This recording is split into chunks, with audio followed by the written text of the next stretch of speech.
saya mau bikin pabrik mie lah. Udah ada pabrik mie di sini ya, tapi kan mie yang milik umat belum. Enggak, saya mah nggak bergeser, terus aja saya mah. Oh, ente mengatasnamakan umat, tungguin tadi pengadilan siapa yang menang. Lagian di pengadilan mah bukan menang kalah. Kalau gua kalah gua disuruh bayar gitu doang kan. Lah kalau disuruh bayar kan dari dulu gua bilang, ngapain lu ke pengadilan? Rumah gua aja kalau disuruh bayar mah. Tapi kan diizinkan Allah selama 40 hari, di antara istikharahnya adalah melaporkan semuanya ke Bareskrim. Nah, siap-siap dah tuh. Bener. Tapi kan belum tentu. Saya tadi juga ditanya oleh Pak Darso, apa Pak ini maknanya diajukan di pertengahan Ramadan kan begitu? Iya. Biar buat kado Yusuf Mansur dan kawan-kawan di Lebaran ini. Iya, baik. Iya. Ya, THR gitu Pak ya. THR. Jadi mungkin selama ini Yusuf Mansur tenang-tenang saja, santai-santai saja. Ya adem-adem saja, mungkin menganggap perkara ini akan inkrah karena Pak Zeni tidak segera mengajukan PK. Ya. Buktinya di akhir-akhir tenggang waktunya Pak Zeni juga mengajukan PK gitu. Ya, saya mengajukan, pasti mengajukan. Dan jikalau Yusuf Mansur tidak segera memenuhi tuntutan pengadilan, artinya Pak Zeni berhak untuk mengajukan eksekusi sita aset dari Yusuf Mansur, ya mungkin beserta aset-aset dari bisnis Yusuf Mansur seperti warung dan lain-lain. Termasuk nanti ketika itu, katakanlah misalnya yang saya ajukan ini, yang saya ajukan ketika ini dikabulkan oleh PK, kemudian saya ajukan permohonan sita jaminan, ya sita eksekusi. Kemudian ternyata rumahnya sudah digadaikan atau milik pihak ketiga, ya kita akan cari harta kekayaan Yusuf Mansur yang berkaitan, termasuk mungkin usahanya, Mas. Yang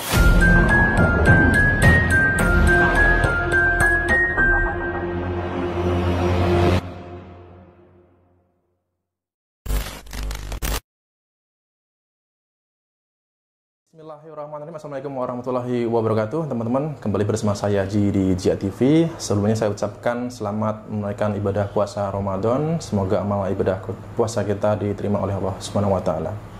Baik, kurang lebih seminggu yang lalu sudah Pak Zeni informasikan bahwasannya relas putusan Mahkamah Agung, ya, kasasi Mahkamah Agung sudah diterima Pak Zeni, dan itu pun harus menjemput ke kantor wali kota. Iya. Karena dikatakan bahwasanya relasnya itu sempat nyasar gitu Pak ya? Ya, alamat saya tidak ditemukan. Alamatnya tidak ditemukan. Sehingga harus dikirim ke Wali Kota Jakarta Selatan. Baik. Nah, gitu. Nah terkait rencana APK ini, apakah sudah didaftarkan Pak Zeni? Kita langsung tanyakan kepada Pak Zeni Mustafa. Baik, Assalamualaikum Pak Zeni. Waalaikumsalam warahmatullahi. Baik, gimana Pak rencana PK? Ya, jadi begini Mas Haji, sebenarnya kan PK itu bisa dilakukan ya kalau alasannya itu kan alasan dari PK itu sudah ditentukan oleh ketentuan undang-undang ya. Iya. Yang menyangkut ketentuan PK, alasan PK itu diatur dalam pasal 67 ya.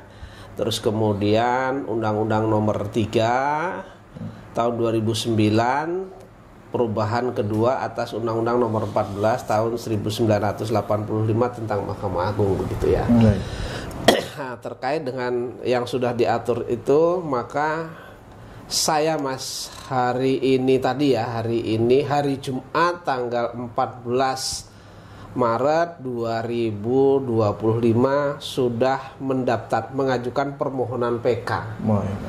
Kemudian sekaligus menyerahkan memori PK. Jadi PK itu kan harus pakai memori. Nah, terkait dengan memori PK saya itu resmi sudah didaftarkan Mas Haji ya. Baik, alhamdulillah. Ini Mas Haji. Ya, kapan ya Pak daftaran Pak? Jadi hari Jumat tadi. Hari Jumat kita ambil barokahnya ya.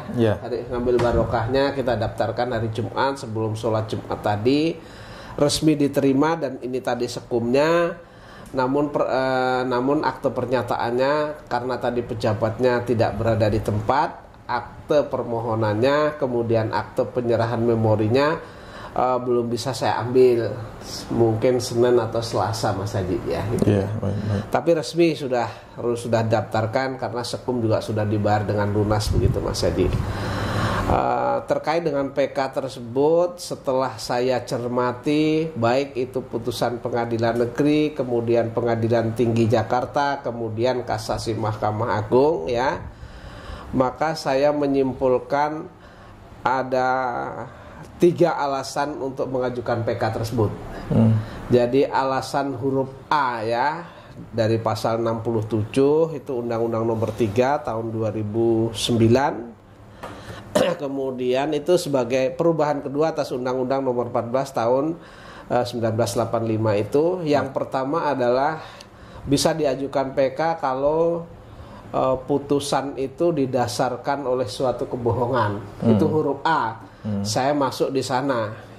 Kemudian yang kedua, ditemukan alat bukti yang ketika itu sebenarnya sudah diajukan maka akan putusan itu tidak seperti itulah begitu.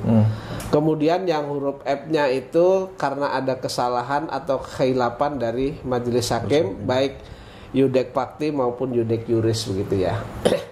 Jadi semua saya masuk, tiga-tiganya itu saya masukkan. Yang pertama mungkin perlu saya bahas kenapa saya mengajukan berdasarkan kebohongan atau ditemukan alat bukti huruf A dan B. Nah, saya kan menemukan satu alat bukti surat dari Kementerian Koperasi dan UKM RI ya. Yang di sana menyatakan bahwa yang tercatat dalam surat tersebut sebagai ketua KJK SBMT Darussalam itu atau tergugat 4 dalam perkara saya itu, yang tercatat sebagai ketua adalah Imam Prakoso. Kemudian sekretarisnya Eko Perihantono. Padahal di dalam perkara saya, baik itu yang bertanda tangan, baik yang digunakan di pengadilan negeri maupun pengadilan tinggi maupun kasasi Mahkamah Agung, yang bertanda tangan yang mengaku sebagai ketua adalah Saudara Chandra Dermawan. Kemudian yang mengaku sebagai sekretaris adalah Saudara R. Yudi Suwardi. Sehingga menurut hemat saya, karena orang-orang tersebut sesuai dengan alat bukti yang saya ajukan ini bukan pihak yang tercatat, maka tidak berwenang untuk menandatangani surat kuasa tersebut. Nah, ketika mereka orang-orang yang tidak berwenang menandatangani surat kuasa lalu kemudian digunakan di pengadilan, lalu kemudian hakim juga memutus pertimbangannya berdasarkan alasan daripada orang yang diberi kuasa diberi kuasa secara tidak sah tersebut, maka menurut hemat kami adalah cacat hukum ya. Karena yang bertindak kan yang tidak berwenang. Oleh karena itu maka saya menganggap bahwa putusan pengadilan negeri, putusan pengadilan tinggi, putusan kasasi Mahkamah Agung itu dibuat berdasarkan suatu kebohongan yang dilakukan oleh pihak lawan. Maka menurut hemat saya tidak sah dan harus dibatalkan begitu, Mas. Kemudian alasan berikutnya adalah hakim itu kan selalu berpatokan, mereka berpatokan hanya satu patokannya. Yang pertama, tingkat pengadilan tinggi itu memutus perkara saya itu dasarnya adalah perjanjian orang lain. Berkali-kali ini mungkin saya sampaikan, yang saya tidak berada di sana, ya kan? Nah, jadi kalau saya tidak berada di sana, saya tidak bisa dimintain pertanggungjawaban, kan begitu kan? Nah, kemudian yang kedua adalah mereka menggunakan pasal 49 Undang-Undang tentang Pengadilan Agama, bahwa menurut hemat saya yang menjadi sengketa ini adalah sengketa ekonomi syariah. Nah, itu. Nah, kemudian saya urut, kalau toh itu sengketa syariah dasarnya apa gitu. Ternyata dia hanya mempergunakan pasal 49 itu menarik kata-kata bagi orang-orang Islam tempat pengadilan di pengadilan agama. Ternyata setelah saya kaji secara menyeluruh berkaitan dengan kewenangan pembagian kekuasaan di pengadilan, peradilan umum, peradilan agama, peradilan tata usaha negara, peradilan militer dan seterusnya, itu menurut hemat saya adalah yang berwenang adalah tetap peradilan umum. Dalam hal perkara saya ini adalah Jakarta Selatan yang berwenang. Ya. Alasannya adalah bahwa satu, alasannya di sana menyatakan bahwa ekonomi syariah, kalau ekonomi syariah sesuai dengan peraturan tersebut, maka jelas disebutkan ya di dalam penjelasan itu apa yang disebut dengan ekonomi syariah. Ekonomi syariah itu jelas, Mas, bahwa A, bank syariah, kemudian B-nya lembaga keuangan mikro syariah, kemudian asuransi syariah, kemudian reasuransi syariah, kemudian rekomendasi reksadana syariah, kemudian obligasi syariah dan surat berharga, kemudian berjangka menengah syariah, kemudian sekuritas syariah, kemudian pembiayaan syariah, kemudian penggadaian syariah, kemudian dana pensiun lembaga keuangan syariah dan bisnis syariah, ya kan? Ya. Jelas di sana bisnis syariah. Maka di dalam perkara ini ya ada satu alat bukti namanya profil perusahaan PT Adi Partner Perkasa yang diajukan oleh tergugat 3 Yusuf Mansur. Ya. Itu jelas di sana itu adalah perusahaan konvensional. Artinya kalau itu perusahaan konvensional tidak termasuk pada bisnis syariah. Kemudian selanjutnya di dalam keterangan, di dalam penjelasan yang dimaksud dengan antara orang-orang yang beragama Islam adalah termasuk orang atau badan hukum dengan sendirinya menundukkan diri dengan sukarela kepada hukum Islam mengenai hal-hal yang menjadi kewenangan peradilan agama sesuai dengan ketentuan pasal ini. Bahwa pengadilan tinggi, putusan pengadilan tinggi itu hanya memutuskan orang-orang saja, orang-orang Islam. Ya. Tapi tidak dengan seterusnya karena mereka tidak lihat penjelasan dari pasal tersebut. Ternyata yang dimaksud adalah orang-orang Islam yang menundukkan diri kepada hukum Islam secara sukarela.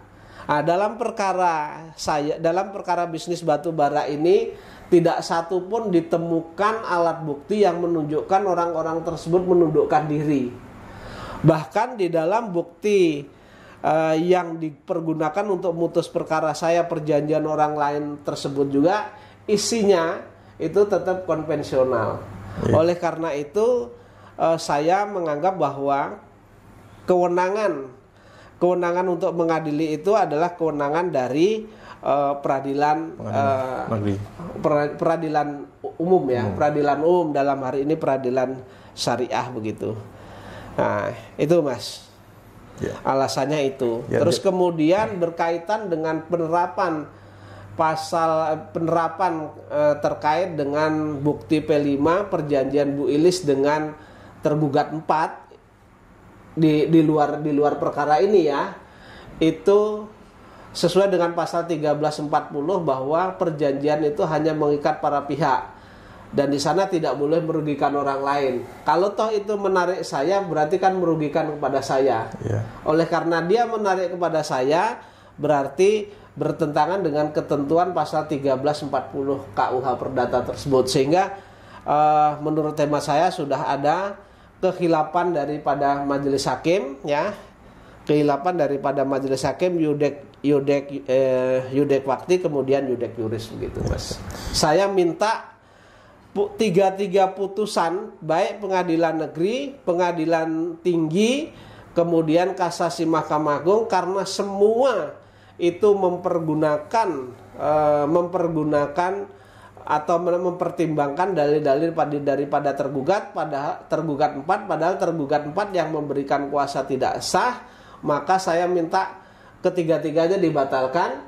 Kemudian Majelis Hakim PK atau yudek yuris PK nanti mengadili tersendiri, mengabulkan gugatan saya yang pernah saya sampaikan begitu. Baik. Jadi tetap permohonannya mengabulkan gugatan secara keseluruhan, menyatakan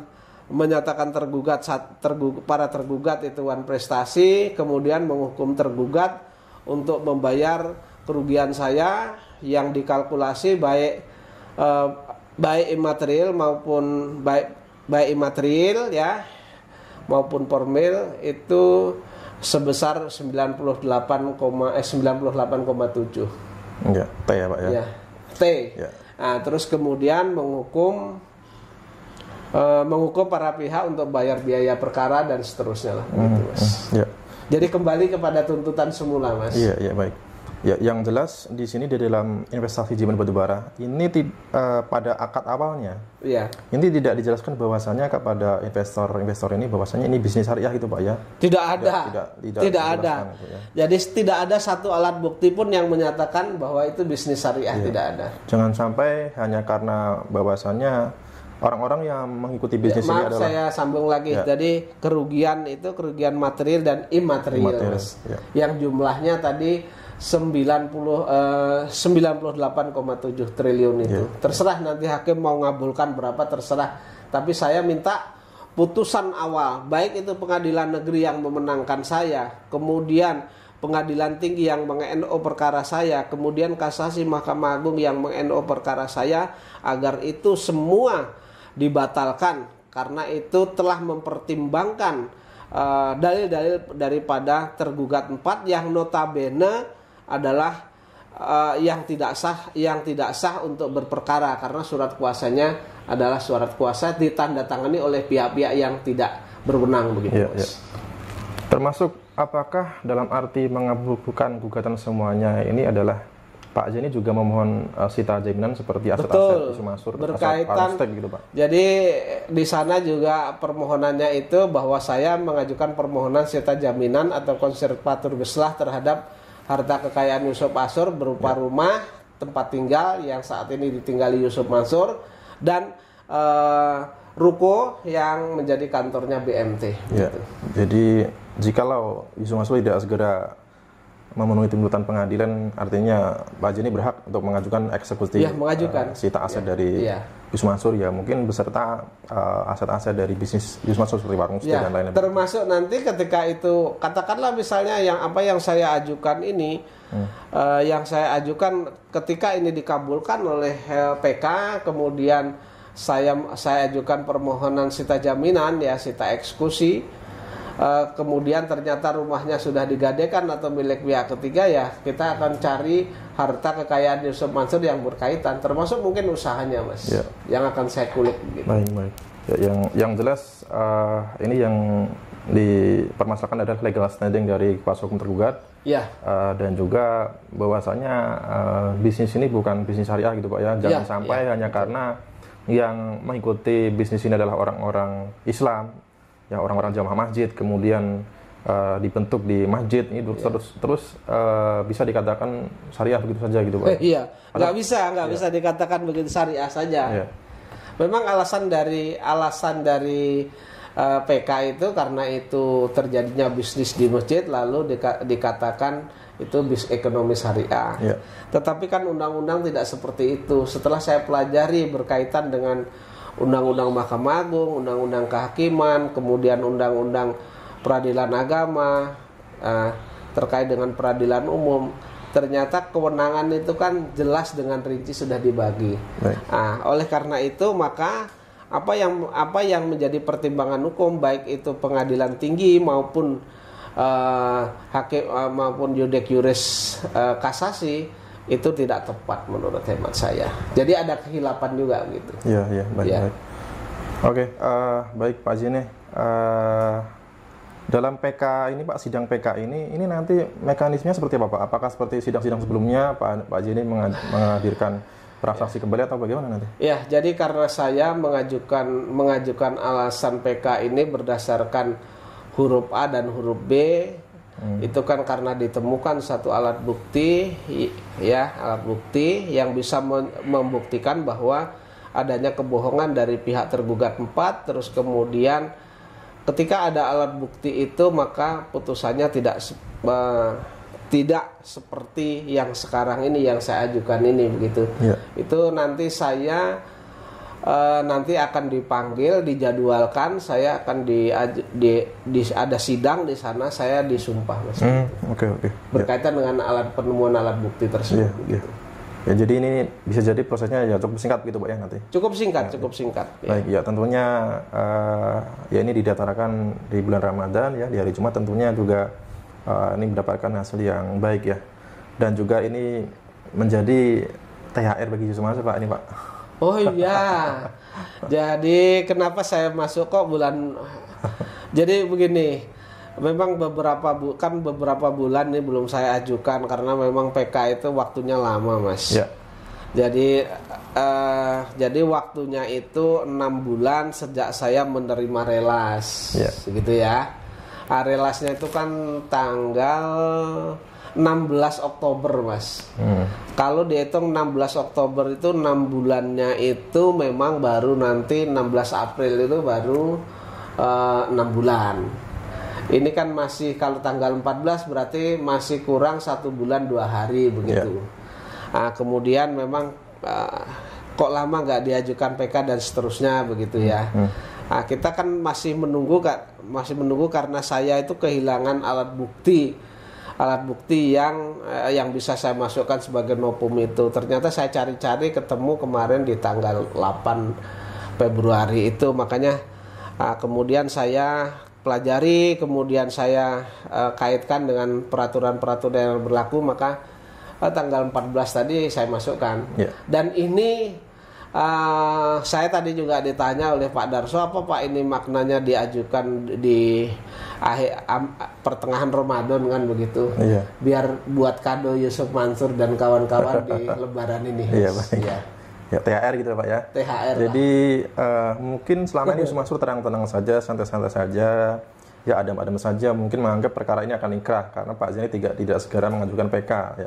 Buktinya di akhir-akhir tenggang waktunya Pak Zaini juga mengajukan PK gitu. Ya saya mengajukan, pasti mengajukan. Dan katakanlah ini yang terjeleknya nanti PK saya itu ditolak,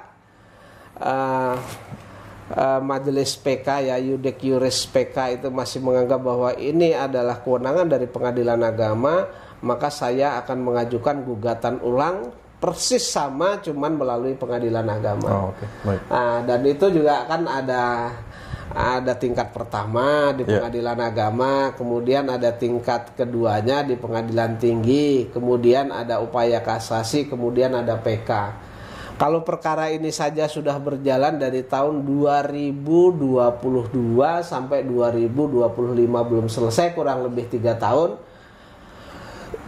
maka mungkin misalnya 1 tahun, 4 tahun lah ya.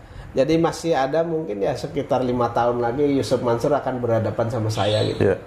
Dan proses masih panjang Pak ya. Prosesnya masih panjang dan akan saya ikuti terus-menerus. Jadi bagi saya ketika saya mengajukan ini kan amal ma'ruf nahi mungkar karena memperjuangkan hak saya. Tetapi bagi para tergugat itu kan suatu orang yang menjolimin orang Mas. Iya baik. Gitu. Oke. Bagi saya. Ya baik. Ya tentunya kita doakan bersama dan kita tetap kawal sidang PK Pak Zaini Pak ya. Betul. Dan semoga mendapatkan hasil terbaik gitu. Dan juga ini menjadi kado atau THR ya menjelang Lebaran. Dan mudah-mudahan saja putusan kasasi dalam perkara Bu Ilis juga mudah-mudahan Bu Ilis juga menang itu, nanti mudah-mudahan menang kan. Bu Ilis itu pengadilan negeri sudah menang, kemudian pengadilan tinggi sudah menang, kemudian Yusuf Mansur dan kawan-kawan PK mudah-mudahan itu menang ya kan. Itu Mas. Baik. Dan terus ketika Yusuf Mansur belum mau menyerah ya ini akan kita jalankan terus. Kita amal ma'ruf nahi mungkar ya, mungkin kemampuan saya untuk beramal ma'ruf nahi mungkar ya seperti ini, melakukan proses terhadap kezaliman orang gitu Mas. Melawan kezaliman orang ya gitu. Ya. Walaupun ini prosesnya panjang sampai bertahun-tahun dan memakan biaya tenaga dan finansial dan tentunya ini perjuangan Pak Zaini dalam rangka untuk mencegah jangan sampai ada korban-korban baru lagi gitu Pak ya. Kalau saya kan hanya modal sekum saja sama kertas Mas. Kertas 1 rem kan nggak ada 100, kertas 1 rem itu kan nggak sampai 100.000, kemudian hanya bayar sekum saja. Kemudian saya maju sendiri. Kalau pihak lawan kan babak belur harus nyewa pengacara, Mas. Oke. Baik, kita tunggu tetap berkabar Pak Jeni, kapan akan dimulai sidang PK perkara Pak Jeni ini? Dari pengadilan tadi mengatakan karena ini sudah mendekati bulan puasa, mungkin ya minggu-minggu depan Bang, dia bilang itu akan dilakukan sidang tersebut. Baik, gitu. baik. Terima kasih Pak Jeni. Tetap semangat Pak Jeni. Mungkin ada statement terakhir dari Pak Jeni. Ya, jadi melawan Yusuf, tidak bosan-bosannya saya akan melawan Yusuf Mansur ketika masih belum menemukan titik terang keadilan. Ya. Bagi orang-orang yang pernah dizolimi, dan itu bukan sedikit jamaah masjid ya, notabene yang investor bisnis batu bara ini jamaah masjid yang jumlahnya cukup besar, kurang lebih 250 orang, terdiri dari kelas atas sampai dengan ART sampai dengan marbot dan seterusnya ya, artinya kelas bawah. Kemudian kerugiannya juga kan cukup besar Mas, 5,5 miliar dari awalnya kan gitu. Jadi memang harus diperjuangkan. Kalau persuasif kan jelas sudah tidak mau, mereka mengatakan wah kita tidak terlibat dan seterusnya. Memang harus ditempuh jalur hukum, dan kenyataannya ketika ditempuh jalur hukum, baik perkara saya di pengadilan negeri kan dimenangkan juga. Kemudian perkaranya Bu Ilis tingkat pengadilan negeri, pengadilan tinggi dimenangkan. Artinya memang di sana, dan itu masuk materi pokok perkara. Artinya saya bisa membuktikan, baik saya pribadi maupun selaku kuasa Bu Ilis bisa membuktikan bahwa memang para jamaah ini berinvestasi, kemudian Yusuf Mansur dan kawan-kawan itu menerima uang kami, ya kan? Ya, menerima uang kami, kemudian tidak membagikan keuntungan sesuai dengan yang dijanjikan dan tidak mengembalikan modal. Makanya kita ajukan gugatan melalui jalur hukum gitu. Di meja hijaukan lah bahasa awamnya begitu, Mas. Ya, tentunya ini semoga bisa menjadi ladang pahala jihad Pak Jeni, karena amin. mempertahankan atau merebut harta kita yang diambil oleh orang lain secara dolim, termasuk jihad teman-teman. Baik, itu saja yang bisa kami sampaikan. Saya Haji dan Pak Jeni dari Kota Wisata Jember mengucapkan terima kasih. Wassalamualaikum warahmatullahi wabarakatuh. Wassalam.